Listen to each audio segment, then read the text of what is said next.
একটা ইস্যু নিয়ে আমরা কথা বলছি, বাট আমরা দিনের পর দিন, মাসের পর মাস আমরা বিসিবির সঙ্গে অনেক বিষয় নিয়ে প্রতিনিয়ত ক্লোজ ডোরে চেষ্টা করেছি বিভিন্ন জিনিস নিয়ে সমাধান করার।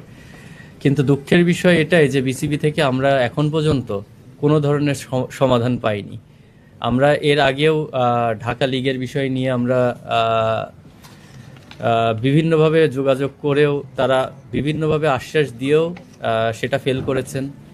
তারপরে আমরা যতগুলা ইস্যু না হলে 15 থেকে 20টা ইস্যু নিয়ে আমরা বিসিবির কাছে প্রতিনিয়ত গিয়েছি, কিন্তু বিসিবি থেকে আমরা নট এ সিঙ্গেল সাবজেক্ট যেটার আমরা সমাধান পেয়েছি। তো এটা খুবই দুঃখের বিষয়। আর সব কিছুরই একটা লিমিট আছে। আমার মনে হয় লিমিটটা ক্রস করে গেলে তখন অ্যাকশন ছাড়া আর বিকল্প কোনো অপশন থাকে না। তো আমরা আজকে যেটাই করছি আমরা অসহায় এবং বাধ্য হয়েই করা। তো আমাদের বেশ একটা জায়গায় যাবে এটা আমরা আশা করতে পারি না। অবশ্যই আমরা চাই যে সব জায়গায় ক্রিকেট খেলা হোক এবং আমরা মাঠে আমাদের সব থেকে বড় আশা।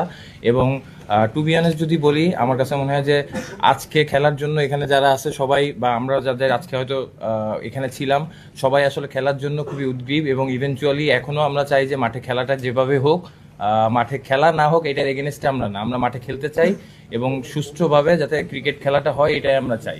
আর ঢাকা লিগ নিয়ে যেটা বলবো, যে ঢাকা লিগে দেখেন আসলে আমাদের সবার আশা। ওনাকে তার বেফাস মন্তব্যের জন্য সরি বলতে বলা হয়েছিল। তারপরে যত দিন গেছে উনি আরও ডেসপারেট হয়ে গেছেন। ডেসপারেট হয়ে উনি প্লেয়ারদের আর্থিক বিষয় থেকে শুরু করে সব যত ধরনের ছোট করা যায়।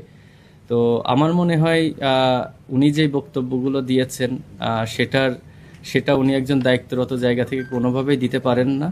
এবং ওই জিনিসটা ক্লিয়ার করার জন্য আমি মিরাজকে রিকোয়েস্ট করব যে আমাদের প্লেয়ারদের আসলে জিনিসটা কি হয়, বাংলাদেশের জনগণ হয়তো বা অনেকেই জানেন না যে ক্রিকেটটা কিভাবে চলে, বা মানে ক্রিকেটাররা কিভাবে আর্ন করে। আমি মিরাজকে রিকোয়েস্ট করব ওই বিষয়টা একটু দেশের মানুষের উদ্দেশ্যে যদি ও ক্লিয়ার করে দেয়, আমার মনে হয় এটা ভালো হবে।